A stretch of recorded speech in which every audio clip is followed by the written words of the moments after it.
Hello everyone, this is Pradeep Kumar and today I am standing in front of you with this very fresh chapter and the unit 3rd, Conflicts and Hope. In section 1, we have already completed Pocahontas, and in the second section name is Can We Change This? And in this section, what we are going to discuss about the untouchability and the discrimination that our author faced. So it really reflects in this chapter also. So what I'm going to tell you this story in 3 parts. Actually, there are 3 different stories in this chapter, and all the stories having a very wonderful message. In the very first, as we start this chapter, do we treat people differently based on their caste, creed and skin color? क्या हम लोगों को उनकी cast के colour के हिसाब से अलग अलग ट्रीट करते हैं? हैव यू एक्सपीरियंस्ड और witnessed discrimination of any kind? क्या आपने कभी किसी तरह का भेदभाव देखा है? Here are some experiences of a young girl who has been a victim of untouchability. तो यहाँ पे कुछ एग्जांपल्स हैं जो एक छोटी बच्ची ने बहुत छोटी उम्र पे वो देखा था. So, when I was studying in class 3rd, I haven't yet heard people speak openly of untouchability. जब मैं क्लास 3rd में पढ़ रही थी, तो उस समय पे मैंने हार्डली अनटचेबिलिटी के बारे में सुना था. लोग उसके बारे में ओपन बात भी नहीं करते थे. What I had already seen, felt, experienced and been humiliated by what it is. तो मैं इसके बारे में मतलब एक्सपीरियंस भी किया खुद से उसने, और उसको महसूस किया सब चीज़ें, और ह्यूमिलेटेड भी हुई. ह्यूमिलेटेड मीन्स होता है कि उसको एक तरह से उसको फील कराया गया उस तरह का. So here the story is begin with the very interesting note and very entertaining way. I was walking home from the school one day, an old bag hanging from my shoulder. I crossed the street of Palas and came to my street, the street of Pariahs. तो यहाँ पे पलास जो लोग हैं वो rich लोग हैं जिनके पास कह सकते हो कि प्रॉपर्टी हुआ करती थी, और परायास वो लोग हैं जो उनकी जो जनरेशन्स थी वो काफ़ी कमज़ोर थी या वीक थी, पुअर थे वो लोग. In the corner a threshing floor had been set up and the Naikar watch the proceeding. Seated on a piece of stacking spread over a stone lath, our people were hard at work driving cattle in pair round and round to tread out the grain from the stalk. तो एक जो नाइकर होता है, Naicker is the person, जो जमींदार होता है, वो वहाँ बैठ के देख रहा है, और बाकी जो हमारे लोग यानी कि पराया लोग वो वहाँ पे वर्क कर रहे हैं और काफ़ी हार्ड वर्क कर रहे हैं. और वो कर क्यों रहे हैं? वो थ्रैशिंग जो प्लेस है वहाँ पे हैं, और उसको जो स्टॉक है, जो उसकी बाली है गेहूँ या धान की, उससे उसको निकाल रहे हैं. गेहूँ निकालना या कोई भी फसल हो गई, मक्का हो गई, उसको निकालने का थ्रेसिंग का काम चल रहा है. The animal were muzzled so that they won't help themselves to the straw. I stood for a while there watching the fun. तो जो उनके मुंह पे एक तरह से मास्क लगा रखा है या उनको बांध रखा है उनके मुंह को एनिमल्स के, जिससे कि वो फसल को ना खाएं जो भी पड़ी हुई है. So I stood there for a while and watching the fun. I was walking home from school one day, an old bag hanging from my shoulder. I crossed the street of the palace and came to my street, the street of the pariahs. In a corner, a threshing floor had been set up, and the knacker watched the proceedings, seated on a piece of sacking spread over a stone ledge. Our people were hard at work, driving cattle in pairs, round and round, to tread out the grain from the straw. The animals were muzzled so that they wouldn't help themselves to the straw. I stood for a while there, watching the fun. Just then, an elder of our street came along from the direction of the bazaar, holding a parcel. The manner in which he was walking made me want to double up. I wanted to shriek with laughter at the sight of such a big man carrying a small parcel in that fashion. I guessed there was something like vade or green banana bhaji in the packet, because the wrapping paper was stained with oil. He was holding out the packet by its string, without really touching any part of the parcel itself. I stood there thinking to myself, if he holds it like that, won't the package come undone, and the vades fall out? The elder went straight up to the landlord, bowed low, and extended the packet towards him, cupping the hand that held the string with his other hand. Naikar opened the parcel and began to eat the vades. After I had watched all this, I went home. My elder brother was there. I told him the story in all its comic detail. I fell about with laughter at the memory of a big man, and an elder at that, making such a game out of carrying the parcel. But Anand was not amused. Anand told me the man wasn't being funny when he carried the package like that. He said everybody believed that Naikars were upper caste, and therefore must not touch anything touched by pariahs. If they did, they would be polluted. That's why he had to carry the package by its string. When I heard this, I didn't want to laugh anymore, and I felt terribly sad. How could they believe that? It was disgusting if a pariah held that package in his hands, even though the vade had been wrapped first in a banana leaf and then parceled in paper. I felt so provoked and angry that I wanted to go and touch those wretched vades myself, straight away. Why should we fetch and carry for these people? I wondered. Such an eminent elder of ours goes off meekly to the shops to fetch snacks and hands them over reverently, bowing and shrinking to this fellow who just sits there and stuffs them into his mouth. The thought of it infuriated me. How was it that these fellows thought so much of themselves? Was it because they had scraped 4 coins together? What did it mean when they called us pariah? Had the name become that obscene? But we too are human beings. Our people should never run these petty errands for these fellows. We should work in their fields, take home our wages, and leave it at that. Both my grandmothers worked as servants for Naikar families. In the case of one of them, when she was working in the fields, even tiny children, born the other day, would call her by her name and order her about, just because they belonged to the Naikar caste. And this grandmother, like all the other labourers, would call the little boy Ayya, master, and run about to do his bidding. It was shameful to see them do this. Even the way they were given their drinking water was disquieting to watch.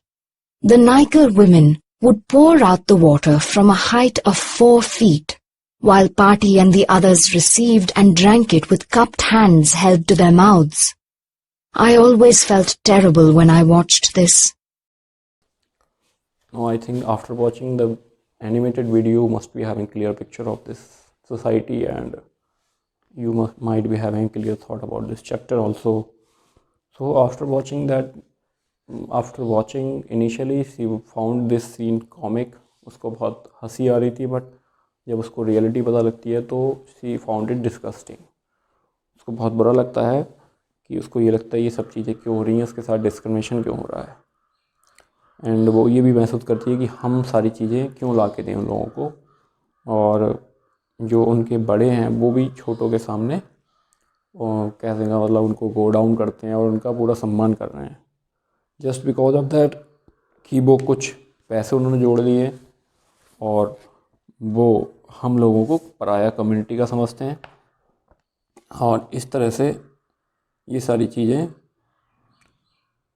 उसको बहुत ज़्यादा महसूस होती हैं, क्योंकि उनके ही पराया community के लोग उनके खेतों में काम करते हैं, सारी चीज़ें करते हैं, फिर भी वो उनको जस्टिफाई नहीं कर पा रही है।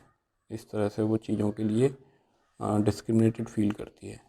Now in the second part, next story में, जो कि ऑलरेडी आपको चीज़ें उस वीडियो के माध्यम से पहुंच चुकी हैं, let me conclude this. My grandmother worked as a servant. जो उसकी ग्रैंड मदर है वो वर्क करती है ज़मींदार के यहाँ पे, और जब she was working in the field had even 3 children born the other day. जो कि छोटे बच्चे जो कि कुछ ही महीने के या साल के होंगे, वो भी उसको उसके they would call her by her name, उसको नाम से बुलाते हैं, ऑर्डर हर अबाउट, और उसको आदेश करते हैं कामों के लिए, just because they belong Naicker, जो ज़मींदार कास्ट के हैं वो इस वजह से। So this grand mother like all the other labourer would call the little boy I am master and run about do his wedding. जो भी उसकी डिमांड होती है उसको करती है उसकी ग्रैंड मदर। यहाँ पे जो नरेटर है उसकी ग्रैंड मदर जो है ज़मींदार के घर पे काम करती है। सो वो उसको बहुत सेमफुल पाती है उस चीज़ों से, क्योंकि उसको ये महसूस होता है कि ये बहुत डिस्गस्टिंग है। और हालांकि ये भी है कि जो ज़मींदार घर के लोग हैं वो उसको पानी भी ऊपर से जो वेसल होता है उससे डाल के उनके लिए देते हैं, और जो भी खाने पीने की चीज़ें हैं वो टच करके नहीं देते हैं, उनसे टच नहीं होते हैं, क्योंकि वो सोचते हैं दे माइट क्वाइट पॉल्यूटेड, उनको उनसे टच नहीं, अनटचेबिलिटी ही फील कराती है। सो सेम इसी तरह से बहुत सारी चीज़ें जो उनके घर के काम होते हैं वो सारी उनकी ग्रैंड मदर और उसकी मदर करती हैं। It was a long time before I realise that Patty was bringing home and unwanted food. तो उसको ये चीज़ें समझने में बहुत समय लगा कि उसकी जो घर पे जो खाना आता है वो भी ज़मींदार के घर से कैसे आता है, क्योंकि जो अनवांटेड फूड होता है वो सब वो एक वैसल में कर देते हैं। उसके बाद जब फाइनली उनकी ग्रैंड मदर या मदर घर को आती हैं तो वो खाना उनको उनके वैसल्स में डाल के दे देती हैं। इस तरह से जो भी इसको और भी ज़्यादा बुरा लगता है नरेटर को ये सब चीज़ें जान के कि जो पीपल हमें खाना दे रहे हैं वो भी वेस्ट है उनके लिए, वो चीज़ें दे रहे हैं, और हम उनको अपर कास्ट की जनरेशन की वजह से हम जो लोअर कास्ट के हैं तो हम इसको किस तरह से चेंज कर सकते हैं। इवन हम उन पे खाने के लिए भी उन पे ही डिपेंड है। तो ये सब बातें उसके दिमाग में आ रही हैं कि किस तरह से इस चीज़ को चेंज किया जा सकता है। Actually this is the topic also, can be change this. Now in the second part, now we are discussing about the big elder brother of Hal, जो कि एक यूनिवर्सिटी स्कॉलर है, वहाँ पढ़ता है। तो वो कुछ हॉलीडेज़ में आता है, वो नेबर विलेज से निकल रहा होता है, वहाँ पे कुछ बोरो बुक करने के लिए आता है, कुछ बुकें लेने जाता है, क्योंकि उनके गांव में लाइब्रेरी नहीं है। तो जब वो irrigation tank walking along irrigation जो टैंक है उसके पास से गुजर रहा होता है, तो एक ज़मींदार उसके पास आता है और उससे पूछता है कि आप कहाँ से हो, उसको अनफेमिलियर जान के, और आप कहाँ से हो, आप क्या करते हो, इस तरह की बातें वो पूछता है उससे। और फिर वो बताता है उसके बारे में, तो पूछता है आप किस स्ट्रीट से हो, तो वो बताता है हम पराया स्ट्रीट से हैं।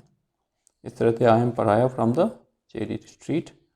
ये सब जानने के बाद में नाइसर जो था वो बहुत ज़्यादा फ्यूरियस हो जाता है, यानी कि वो नाराज़ होता है। उसका जो रिप्लाई सुनता है, वो उसका जो एल्डर ब्रदर है वो इस तरह से रिप्लाई करता है, तो उसको बहुत ज़्यादा चुभता है वो। और हु इज़ दिस फॉलो, वो पूछता है किसी से कि ये कौन है, तो उसको जवाब मिलता है कि एनन ये जो है पाती का घर का है, और उसकी रक्षमा जो है ग्रांड उसका ग्रांड सन है, यानी कि उसका उसकी ग्रांड मदर है, वो उसका नाती बोलते हैं उसको हिंदी में, तो वो है ये। नेक्स्ट डे व्हेन पाती वेंट टू वर्क, पाती जब वर्क पे जाती है तो जो नायिका होता है वो बहुत एंग्रीली उससे बात करता है और कहता है कि तुम्हारा जो ग्रैंडसन है उसने बहुत आर्रोगेंटली मुझसे बात की है। और पाती जैसे भी करके उसको मैनेज करती है, कहती है वो थोड़ा पढ़ा लिखा है इसलिए आजकल जो कॉलेज के बच्चे हैं वो इस तरह के हो जाते हैं। And Annie heard this he just laughed. एनन जो कि जब सुनता है ये सब सारी बातें तो वो हंसता है। तो apparently it was just the same at library. Library में ऐसे ही होता है, जब प्राया lets from the cherry streets and in the certain way, उसके साथ वहाँ पे भी एक तरह से डिस्क्रिमिनेशन होता है। जब एक बारी जो होता है वो कुछ बुक्स लेने जाता है तो वो ऐड कर लेता है एमए, यानी कि उसने एमए कर रखा है। तो on a sudden impulse immediately the attendant, जो अटेंडेंट होता है वो आता है और स्टूल पे बैठ जाता है और उससे सर करके बात करने लगता है।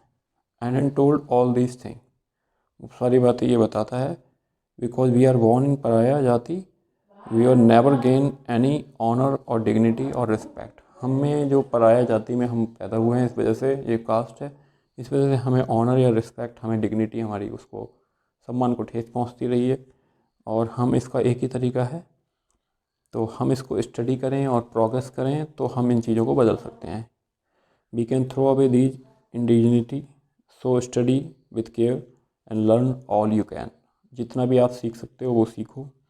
If you always ahead in your lesson, people will come to you and their own accord attach them self to you.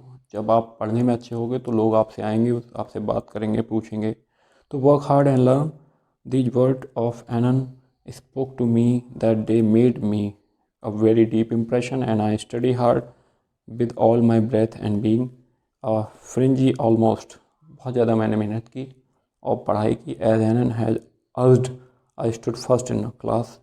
जैसा कि आनंद उसका जो एल्डर ब्रदर है वो चाहता था, उस तरह से उसकी फर्स्ट क्लास भी आई, क्लास में टॉप किया उसने। And because of that many people become my friend. इस तरह से मेरे बहुत सारे मित्र भी बन गए। नाउ थर्ड पार्ट जो स्टोरी का है ये स्कूल में हो रहा है इन द सेम।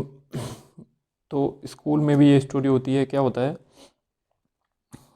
स्कूल में भी जो नायकर फैमिली के लोग हैं या जो बड़ी अपर कास्ट के लोग हैं वो अच्छे से बात नहीं करते हैं चेरी चिल्ड्रन से, जो चेरी स्ट्रीट के बच्चे हैं उनसे।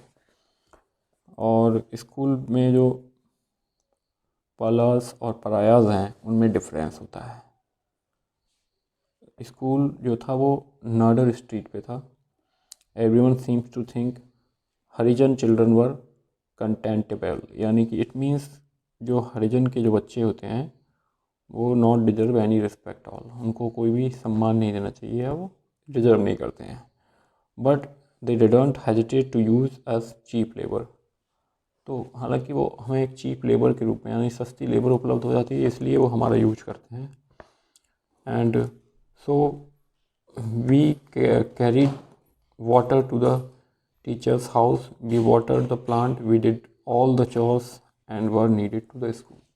तो सेम इसी तरह से हम स्कूल में भी सारा काम करते थे। टीचर के घर से पानी निकाल के फ्लावर्स को देते थे, प्लांट्स को देते थे। Then I was in class 7। Every day after school, I would play with the other children of our street before going home।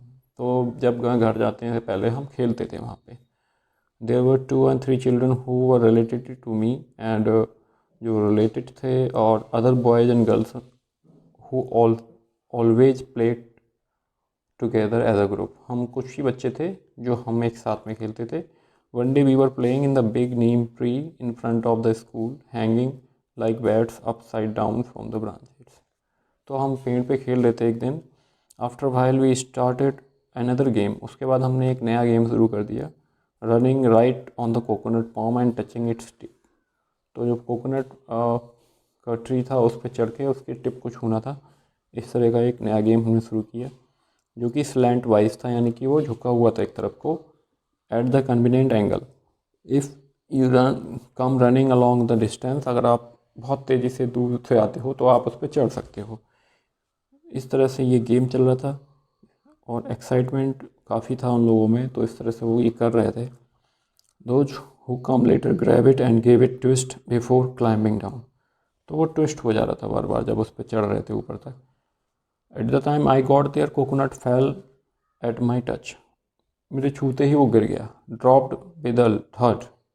It wasn't even the full ripened coconut, just a green one. तो वहाँ पे जो coconut tree था वो गिरने से क्या हुआ वहाँ पे. All children were frightened and ready to scattered. Everyone said it was I who has plucked it. यानी कि जो उसमें कोकोनट का जो पका नहीं था कोकोनट वो गिर गया, उसके लिए सब बच्चे घबरा गए. उन्होंने कहा ये अब डांट पड़ने वाली है, तो कोई भी तैयार नहीं था. Then we just left it there and ran home. उसके बाद हम सब वहाँ से चले गए. Next morning at assembly, headmaster called out my name. वो हेडमास्टर मुझे मेरे नाम से बुलाता है एंड वो बोलता है you have shown us your true nature as a pariah. He said you climbed coconut tree yesterday after everybody else has gone home. You stole a coconut. तुमने जब सब लोग चले गए तो तुमने कोकोनट वहाँ से चोरी कर लिया. You cannot allow we cannot allow you inside the school. Stand outside. I was an agony because I had been ashamed. I had been shamed and insulted in front of all the children. तो मुझे बहुत बुरा feel हो रहा था. उसको जो author है यहाँ पे, all the children eyed me stray way and walk off their classes. सारे बच्चे चले गए, टीचर ने उसको अलाउ नहीं किया. I was in such a shock and pain. I didn't know what to do. अब उसको ये समझ नहीं आता मुझे क्या करना चाहिए. Teacher who lived on the street came by and advised me to go to the priest, tell him everything and bring a letter from him to the headmaster. तो उसने कहा कि एक जो हमारी स्ट्रीट में रहने वाले टीचर थे उन्होंने हमें बताया कि ऐसा करिए, आप प्रिस्ट के पास जाइए, उनसे लेटर लिखवा के ले आइए. I went to the priest and told him the whole story in detail and begged him to give me permission to go back to the school. तो उससे परमिशन लेने के लिए गिड़गिड़ाती है वो. The priest first responds the way, after all you are from the Cherry, you might have done it. आप cherry street से हो इसलिए आपने ये किया होगा. You have done it. You must have done it. तुमने ये किया है. उसको ऐसा विश्वास था. The tears start falling, welling up on my eyes. उसकी आंखों से आंसू निकलने लगे, रोने लगी वो. After a long time, the priest wrote a note asking that I should be allowed to return to the school.